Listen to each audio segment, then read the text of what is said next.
이구동성으로 하는 말이 하나 있는데 그것은 현대는 불안의 시대라고 이렇게 이구동성으로 얘기를 하고 있습니다. 예전에 비해서 물질적으로도 대단히 부유해졌고 그리고 환경도 편해지고 사회 안전망도 대단히 안전하게 그렇게 구축이 되었음에도 불구하고 오히려 더 불안해지고 있다니 참으로 아이러니한 일이 아닐 수 없습니다.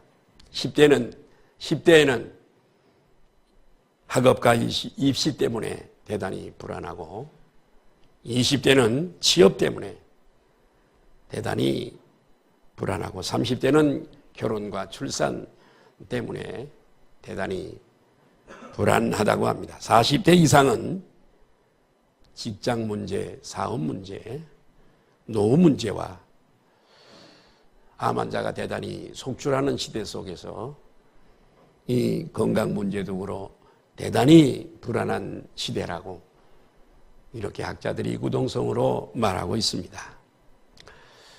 그러나 사실 우리를 불안하게 만드는 게 과연 무엇일까? 우리는 정확하게 그리고 본질을 잘 파악을 해야 하겠습니다.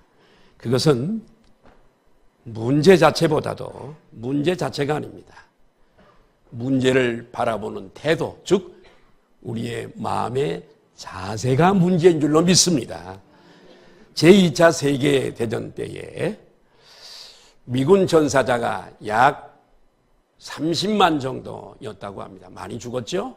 굉장히 많이. 세계의 평화를 위해서 미군들이 많이 희생을 하는데 2차 세계대전 때에 30만 명이 죽었다고 합니다. 그런데 아이러니하게도 아들을 군대 보내놓고 또 남편을 군대 보내고 전쟁터에 보내고 집에서 내 남편이 어떻게 될까? 혹시 죽지는 않을까? 내 하나밖에 없는 자식을 보냈는데 이 자식이 전쟁터에서 혹시 잘못되지 않을까? 불안에 떨며 살다가 심장병에 걸려서 죽은 환자가 가족들 중에 말이에요. 100만 명이 넘는다고 합니다. 그러니까 문제 자체보다도 그 문제를 바라보는 자세, 이 마음의 자세가 얼마나 중요한가를 우리에게 말씀해 주고 있습니다. 또 이런 실험이 있습니다.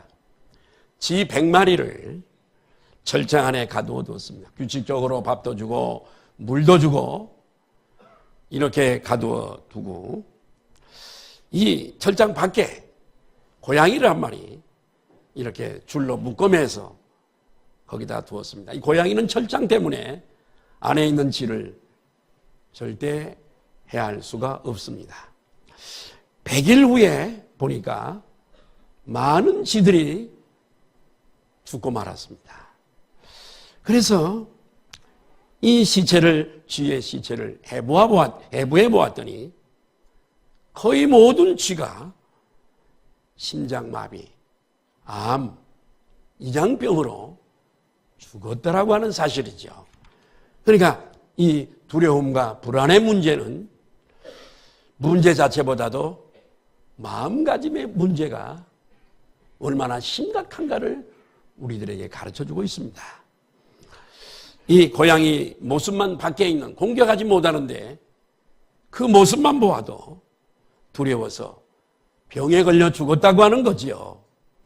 우리는 미국의 제32대 대통령인 누즈벨트 대통령을 너무 잘 알고 있습니다. 이 누즈벨트 대통령의 이야기입니다. 이 누즈벨트가 미국의 대통령으로 취임식을 할 때는 미국에 대공황이 왔습니다. 은행들이 전부 다 부도가 나고 도산을 하고 생산량은 반토막으로 줄어들고 농산물은 가격이 폭락하고 실업자들이 차고 넘쳐서 노숙자가 무려 200만 명이 되어지는 시대였다고 합니다. 정말 전 미국이 소망을 잃어버리고 불안에 떨고 있을 때였다고 합니다. 그래서 루즈벨트가 두려움에 쌓여있는 이 국민들에게 취임 연설을 했는데 그 가운데 이런 명언을 루즈벨트 대통령이 했습니다. 우리가 두려워할 것은 오직 하나, 그 두려움 자체입니다. 이렇게 연설을 했다고 합니다. 사실 그는 여러분 우리가 잘 아는 대로 척축성 소아마비 환자였습니다. 합병증으로 고생을 하다가 40대 초반에 하반신을 쓸 수 없는 그런 마비된 장애인이 루즈벨트 대통령입니다. 그런 어려운 시절을 보내다가 대통령으로 당선된 것도 놀라운데 참 연설 가운데 그런 명언을 얘기했다고 하는 것은 미국의 대통령의 참 위대한 대통령이 아닐 수가 없습니다. 루즈벨트는 그 연설대로 아무것도 두려워하지 아니하고 담대한 리더십을 발휘함으로 이 고난을 잘 극복하고 그리고 국민들의 절대적인 지지를 받으면서 사선 대통령으로 길이길이 남는 대통령으로 남아 있습니다. 여러분 루즈벨트가 어려운 여건 속에서도 그런 정말로 힘들고 어려운 시절을 보내면서도 두려움 없이 이렇게 승리할 수 있었던 것은 그 어떤 무엇이 그로 하여금 이렇게 담대하게 어려운 여건 속에서도 승리할 수 있게 했을까요? 두려움 많은 세상에서 이 두려움을 잘 극복할 수 있었던 유일한 루즈벨트의 힘은 어디서 나온 것이었을까요? 그것은 전능자 하나님을 믿는 신앙에서 나온 줄 믿으시면 우리 다 같이 아멘 하십시다. 루즈벨트는 대단히 믿음이 좋은 사람이었습니다. 오늘 본문이 속해 있는 시편 46편은 동일한 진리를 우리들에게 가르쳐주고 있습니다.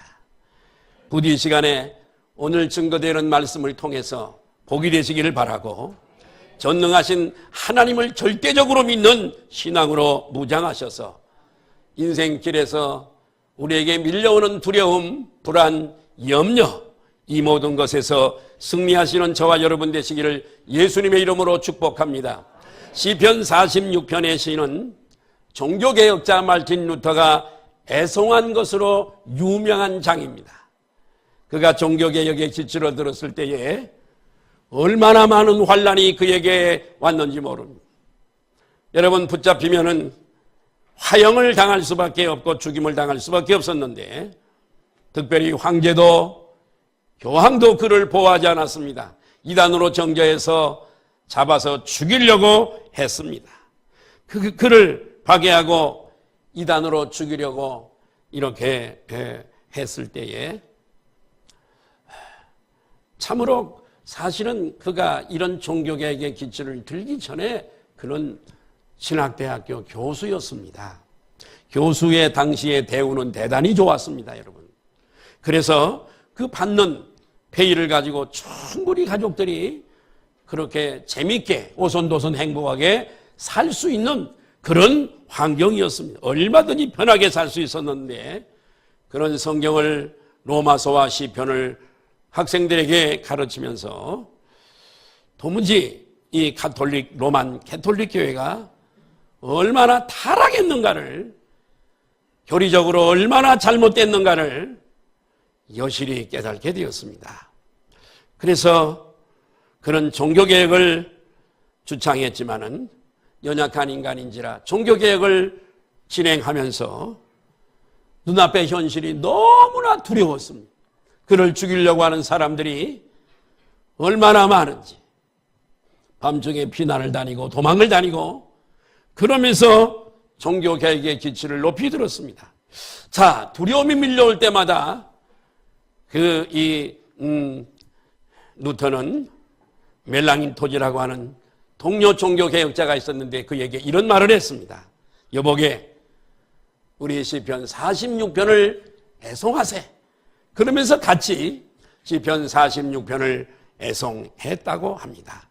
그래서 그는 하나님의 말씀으로 전능자 하나님을 믿는 믿음으로 두려움을 이기고 마침내 종교개혁을 승리한 줄로 믿습니다.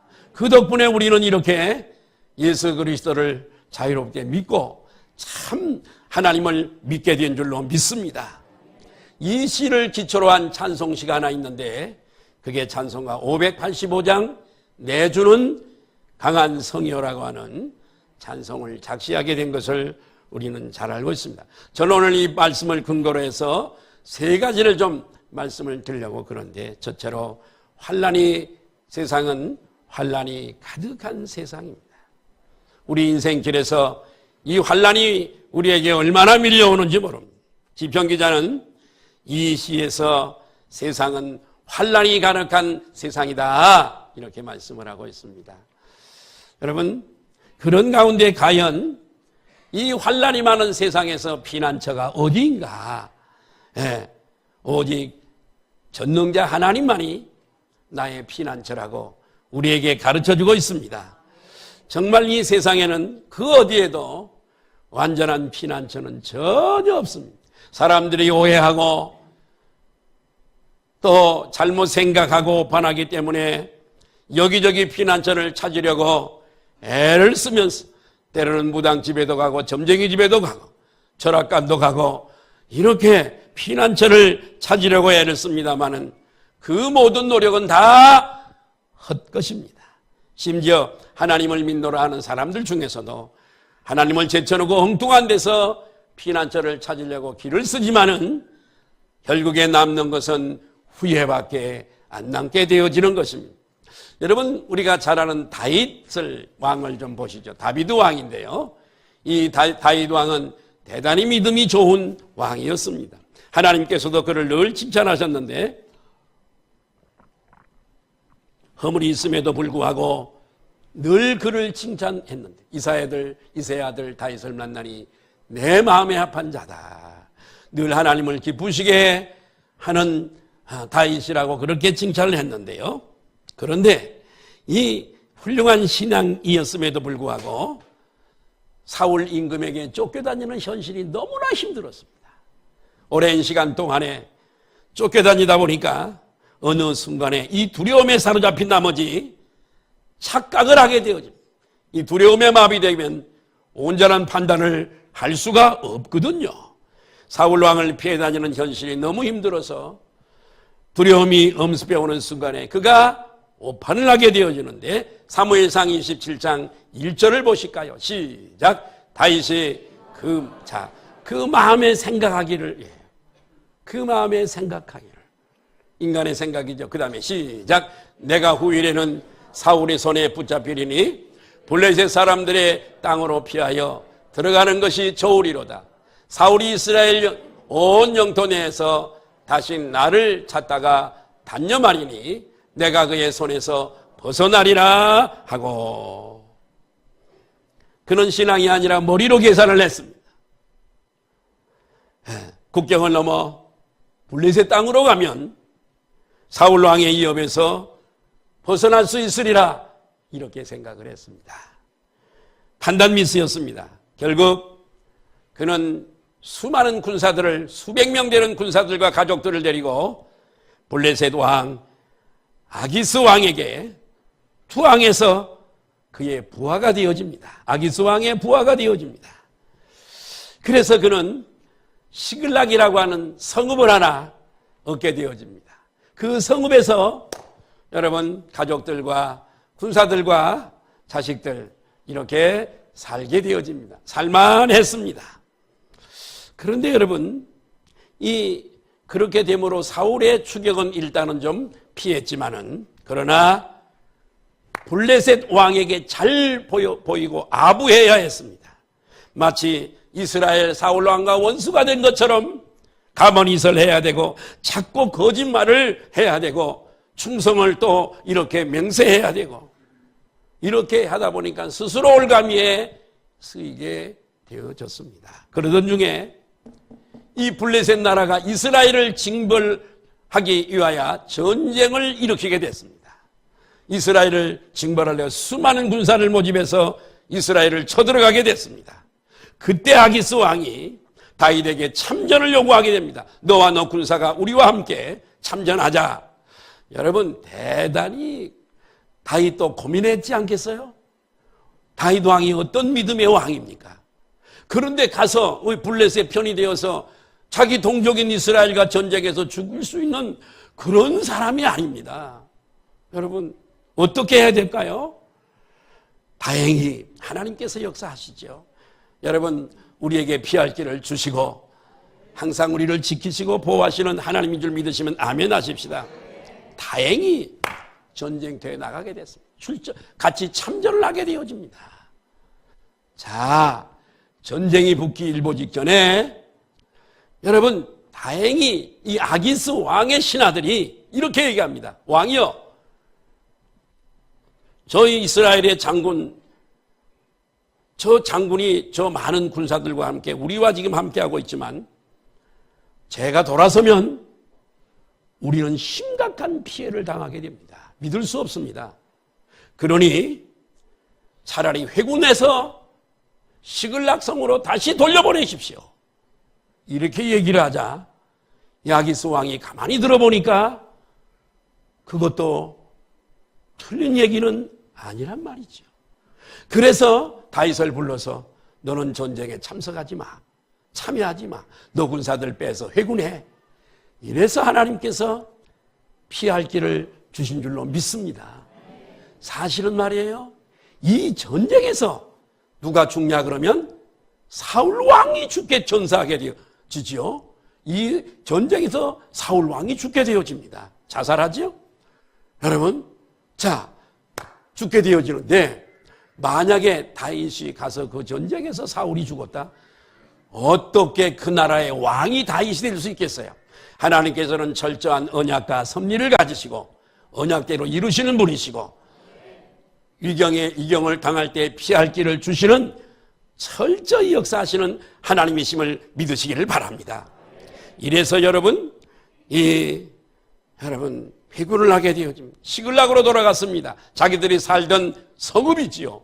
이 시글락으로 돌아갔는데 아뿔사, 여러분 정말 어떤 일이 거기에서 벌어졌냐 그러면 사흘 동안 전쟁에 참석하느라고 사흘을 비웠거든요.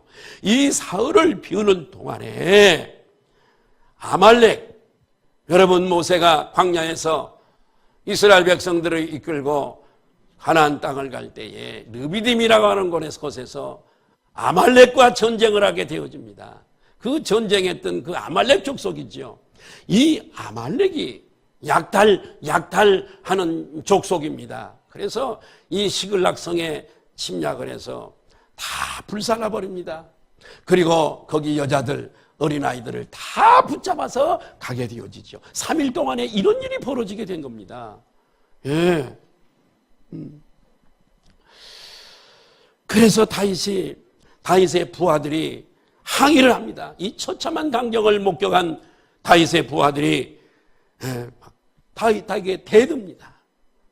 그제서야 다윗이 블레셋으로 이 피한 것이 하나님의 뜻이 아니었구나, 잘못된 것을 깨닫고 그는 하나님께로 돌아갑니다. 사무엘상 30장 6절을 보니까 시작. 백성들이 자녀들 때문에 마음이 다 붙잡혀 갔으니까요. 내 자녀들이 다 붙잡혀 간 거예요.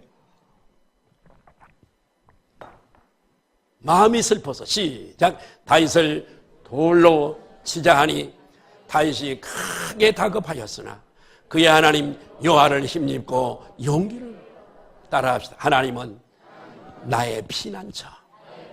이 세상은 우리의 피난처가 없습니다.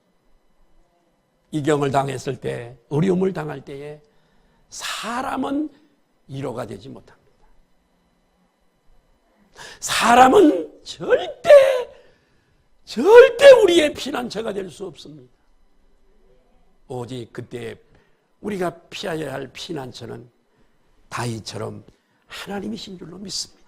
그분에게 내 마음을 쏟아놓고 기도할 때에 하나님이 우리에게 사람이 주지 못하는 평안을 주시고 기쁨을 주시고 은혜를 주시고 용기를 주시고 담대함을 주시는 줄로 믿으시면 아멘 하십시다. 그래서 하나님 앞에 기도했어요. 저는 오늘 새벽 예배 마치고 잠깐 사무실에서 이 말씀을 쭉 좀 27장 말씀을 사무엘상 상고를 해봤어요. 하나님 앞에 기도했어요. 하나님, 3일인데요. 벌써 이놈들이 멀리 갔어요. 우리의 아내들, 이 자녀들을 찾아와야 되는데 따라가도 될까요? 따라잡을 수 있을까요? 벌써 시간이 많이 지났는데요. 그랬더니 하나님 뭐라 그러셨냐면 가라! 너희가 따라잡을 것이다 말씀하세요. 이 말씀을 듣고 다윗은 군사들의 용맹스러운 군사들과 더불어서 추격해서 쫓아가서 아멘. 아말렉의 젊은 애들은 다 낙타를 타고 도망을 가고 다 죽이고 노역했던 것 다 노역물을 가져오고 또 아내들과 그리고 자녀들을 한 명도 빠짐없이 다 승리하여 데려온 줄로 믿습니다. 네. 여러분 진짜 피난처는 하나님밖에 없는 줄로 믿습니다. 그런데 그때 믿음이 있어야 합니다. 우리에게 믿음이 없으면 하나님을 나의 피난처로 절대 삼을 수 없습니다. 사람 찾아다녀야 되고 나를 도울 사람을 찾아다녀야 되고 그러나 그게 내 마음의 평안을 못 줘요. 하나님만이 우리 마음에 은혜를 주시고 진짜 피난처는 오늘 다윗처럼 하나님이신 줄로 믿습니다. 엘리야의 경우를 말씀드리려고 그럽니다. 열왕기상 18장에 여러분 유명한 갈멜산 전투가 나옵니다. 나라가 온통 북쪽 이스라엘이 우상 숭배로 물들어 버리고 말았습니다. 그것은 아합 왕이 이방 여인 이세벨을 아내로 얻어서 들어올 때 우상을 많이 가지고 들어왔기 때문에 온 나라가 우상에 물들어 버리고 말았습니다. 하나님께서는 그들의 징계로 3년 6개월 동안 비를 내리지 않았습니다. 3년 동안 비를 내리지 않았습니다. 얼마나 나라가 어렵습니까? 이때 여러분 누가 믿는 하나님이 참 하나님인가? 이것이 갈멜산 정상에서 대결이 붙게 됐습니다. 바알 아세라 선지자 850명, 하나님을 믿는 선지자 한 사람 엘리야, 하늘에서 불이 내려와서 제단에 제물인 송아지를 태우는 신이 참 신인데 바알 아세라 선지자들이 나와서 아무리 기도해도 저들의 절대자는 없습니다. 가짜입니다. 아무리 기도해도 불이 내려오지 않았지만 참 하나님을 믿는 엘리야가 기도할 때 하늘에서 불이 내려서 제단에 송아지를 태워버린 줄로 믿습니다. 자, 엘리야가 그리고 엘리야의 생도들이 전부 바알 아세라 섬기는 여러분 선지자들을 붙잡아서 갈멜산에서 약 2.5km 내지 3km 떨어져 있는 기손산이 강이라고 하는 강이 있는데 지금은 기손산이 강이 궤적자 경영에서 좁았겠지만 그때는 넓었겠죠. 그 기손강 강가로 데리고 가서 이 선지자들을 다 죽여버렸습니다. 자, 그런데 여러분 그 다음이 문제였습니다. 여러분 이 이세벨이 이 엘리야를 죽이려고 지금 벼르고 있다는 소식을 듣게 됐습니다. 그렇게 용감했던 엘리야가 두려움에 사로잡히자 혼비백산에서 남쪽 유다를 거쳐서 저 남방 부엘세바까지 도망을 갑니다. 자, 북쪽에서 저 남방 끄트머리입니다. 거기를 가려면 남쪽 유다 나라를 거쳐 유다를 타고 그 끄트머리에 부엘세바가 남쪽에 있습니다.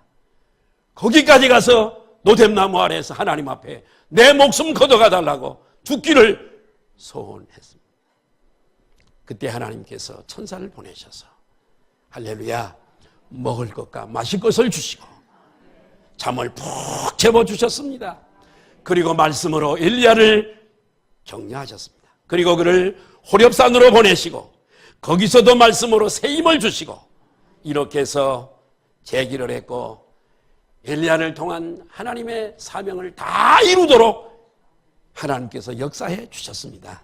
여러분 엘리야의 경우를 보더라도 우리의 진정한 피난처는 오직 한 분 하나님밖에 없다는 것을 믿으시기를 바랍니다. 두 번째로 진짜 피난처는 전능자 하나님이라고 하는 거지요. 많은 사람들이 어려움을 당할 때 오해할 수 있습니다. 돈이 있으면 다 되는 줄 알지만 여러분 이명박 씨, 박근혜 씨 이런 분들 돈 많은 또 굴지의 회장님들 어려움을 감옥에 가서 당할 때를 보잖아요. 돈 가지고 다 되는 것도 아니에요. 돈이 있다고 되는 거예요. 돈이 피난처가 아니에요. 권세가 있으면 되는 것 같지만은 권세도 잠깐이요. 다 그런 분들이 지금 감옥에서 고생하고 있는 것 우리가 알 수 있지 않습니까? 그런 것들은 착각이에요. 그런 것들은 다 가짜 피난처예요. 오직 하나님만이 유일한 피난처인 줄로 믿습니다. 시편 46편 1절에 같이 보십니다. 46편 1절 시작. 하나님은 우리의, 다시 한번 시작. 하나님은 우리의, 누가 우리의 피난처시라고요? 믿음이 있어야 하나님을 피난처로 삼습니다. 하나님이 누구신지도 모르고 어떤 능력이 있는 것도 모르는데 어떻게 그분을 의지하고 나의 피난처를 삼겠다. 나는 우리 소망성결교회 성도들이 높아심을 갖지 말고 목사가 이렇게 정말로 믿음을 갖도록 좀 이렇게 부탁을 드리고 믿음을 가만히 있어서 이렇게 믿음이 어느 날 이렇게 해서 이렇게 들어오는 게 아닙니다. 말씀을 배우고 예배 시간마다 말씀을 많이 듣고 믿음이 좋은 은혜로운 선배들을 만나서 그들에게 조언을 듣고 믿음은 어디서 난다고요? 들으면서 이렇게 어느 날 이렇게 해서 여기 오는 게 아니라고요. 아니에요. 그래서 하나님은 우리의 피난처시요 세상을 이기는 힘이시니 환난 중에 만날 뭐라고요? 아멘. 2절 3절을 한번 보실까요? 시작. 그러므로 땅이 변하든지 산이 흔들려 바다 가운데 빠지든지 바닷물이 솟아나고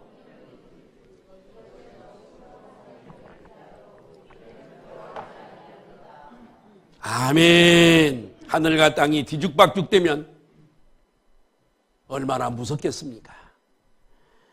그래도 두려움 없으니 얼마나 좋은 것입니까? 그래서 이런 진리의 말씀을 깨달은 다윗은 하나님 앞에 이렇게 고백을 합니다. 시편 57편 1절을 보니까 시작.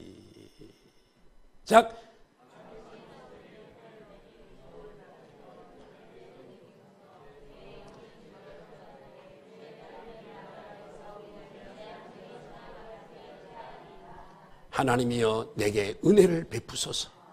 내게 은혜를 베푸소서. 내 영혼이 주께로 피하되 주의 날개 그늘 아래에서 이 재앙들이 지나가기 피하리이다. 아멘. 이 세상에서 제일 안전한 것은 하나님이신 줄로 믿습니다.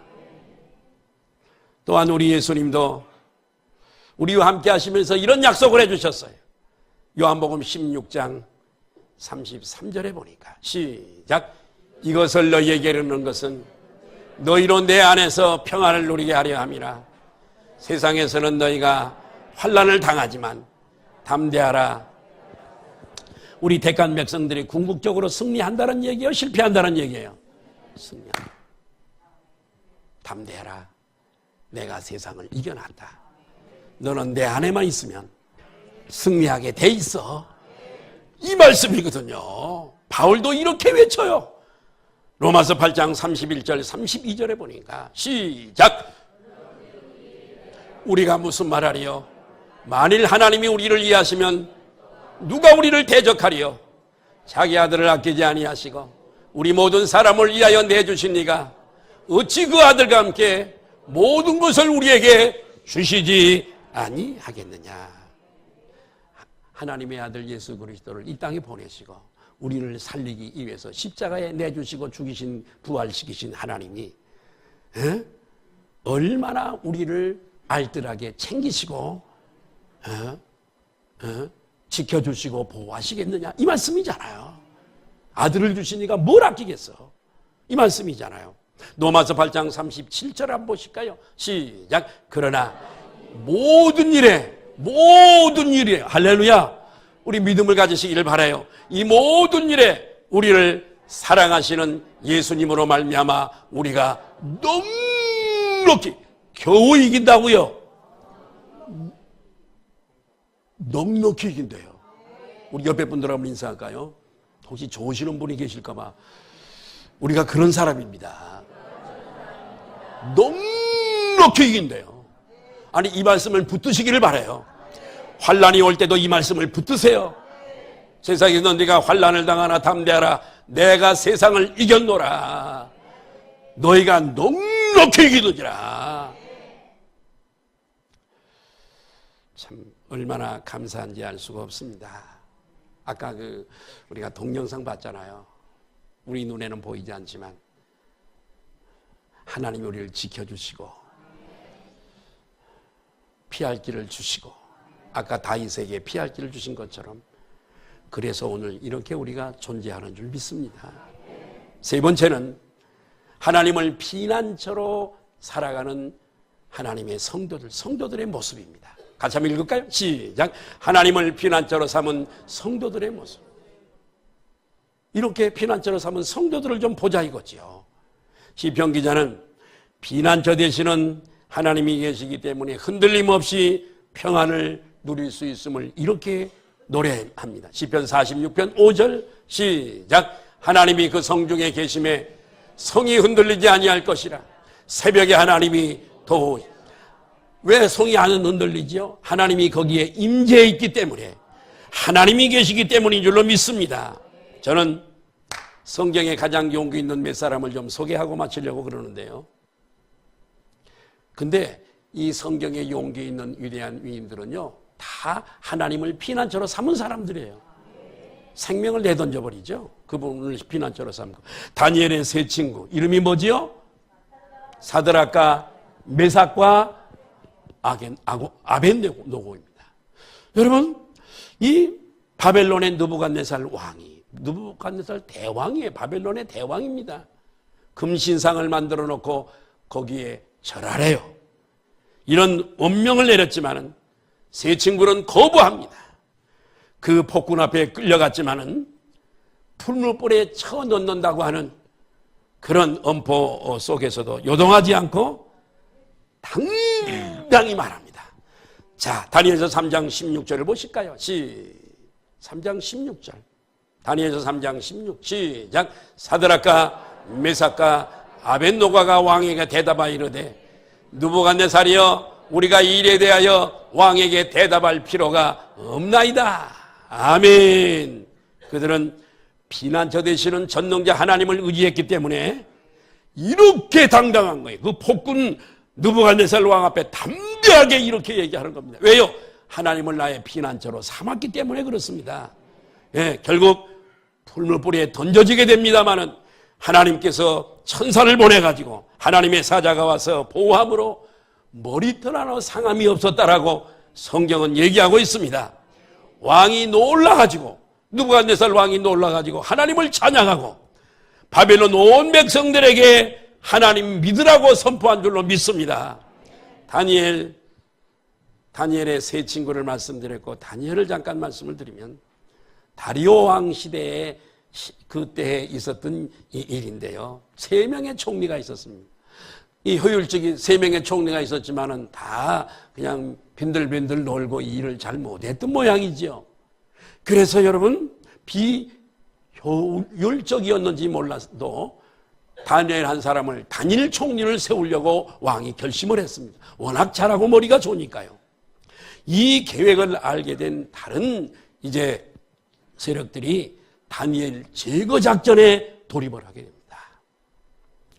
다니엘이 하루 3번씩 이스라엘을 향한 쪽에 문을 열어놓고 창문을 열어놓고 3차례씩 기도하는 것을 저들이 봤습니다. 그래서 한 달 동안 왕 외에 다른 신에게 기도하는 사람은 살아있는 사자굴 속에 집어넣는다고 하는 법조항을 만들고 왕의 의인을 결지체가를 얻어서 선포를 했습니다. 다니엘은 그 음모를 알았습니다. 아, 나를 제거하려고 그러는구나. 그러면 한 달 동안이나 몇 달 동안 좀 쉬자, 이렇게 했을까요? 다니엘서 6장 10절을 보실까요? 시작. 다니엘이 이 조서에 왕의 도장이 찍힌 것을 알고도 자기 집에 돌아가서는 이 방에 올라가 예루살렘으로 향한 창문을 열고 전에 하던 대로 하루 3번씩 무릎을 꿇고 기도하며 그의 하나님께 감사하였더라. 아멘. 하나님 앞에 이렇게 감사했습니다. 얼마나 용기 있는 모습입니다. 결국 사자굴 속에 던져졌어요.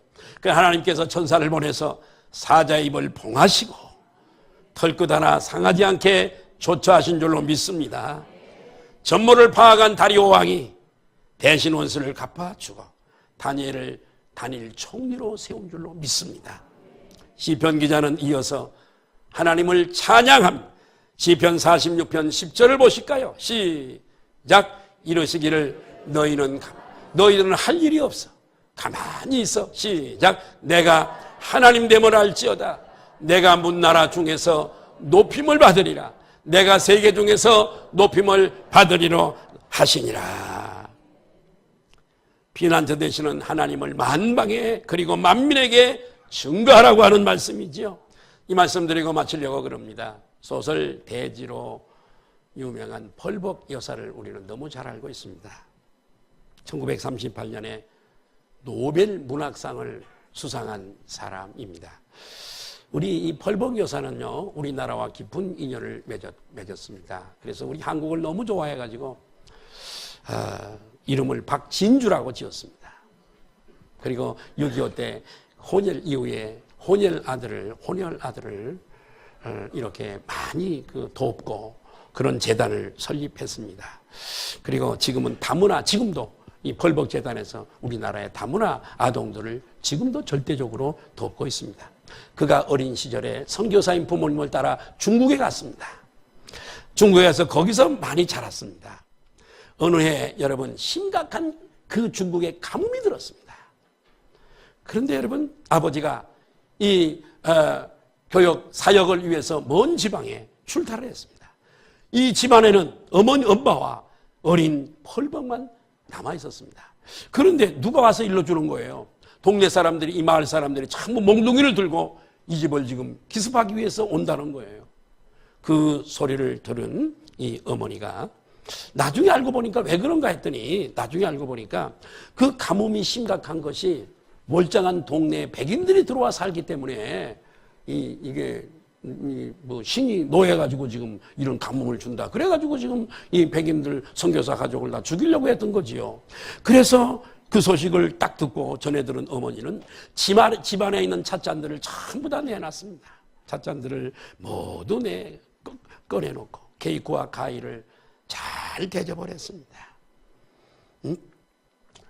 그래서 차려놓고 이 사람들이 들어오자 거기 다 차려놓고 차를 대접하고 그러니까 이 사람들이 몽둥이를 놓고 그냥 엉거주춤해서 그냥 앉아서 대접을 잘 받고 나중에 나가면서 고맙다는 인사까지 하고 그러고 가더라는 거죠. 얼떨결에 이렇게 해하러 왔다가 해하지 못하고. 그런데 말이에요. 그날 밤에 하나님께서 역사하셔서 비가 너무너무 많이 내렸다고 합니다. 아멘. 그래서 여러분 신기하게도 그날 밤에 그토록 기다렸던 비가 많이 내려가지고 그것으로 말미암아 복음의 문이 활짝 열렸다고 하는 거죠. 훗날에 어머니가 펄벅이 많이 컸을 때에 그날 밤 얘기를 하면서 이렇게 펄벅에게 엄마가 얘기를 해줬다 그럽니다. 따라하십시다. 용기는 절망에서 생긴다. 절망할 때 하나님 의지하면 용기가 생긴다는 거죠. 역설적인 진리죠. 예, 세상에서 절망할 때 오직 하나님만 의지하면 소망을 얻고 용기를 얻게 되는 줄로 믿습니다. 여러분 혹시 환난 중에 계십니까? 괜찮습니다. 피난처 되신 하나님이 우리의 피난처가 되시기 때문에 그렇습니다. 혹시 평안하십니까? 감사하시기를 바랍니다. 그러나 한 가지를 잊지 마십시오. 머지않아 당신의 가정에 환난이 올 수도 있습니다. 그럴 때 주님의 이 말씀을 꼭 기억하시기를 바랍니다. 예수님은 마태복음 11장 28절에 시작. 수고하고 무거운 짐진 자들아 다 내게로 오라. 내가 너희를 주님이 두 팔을 벌리시고 탕자를 기다리는 아버지처럼. 아멘.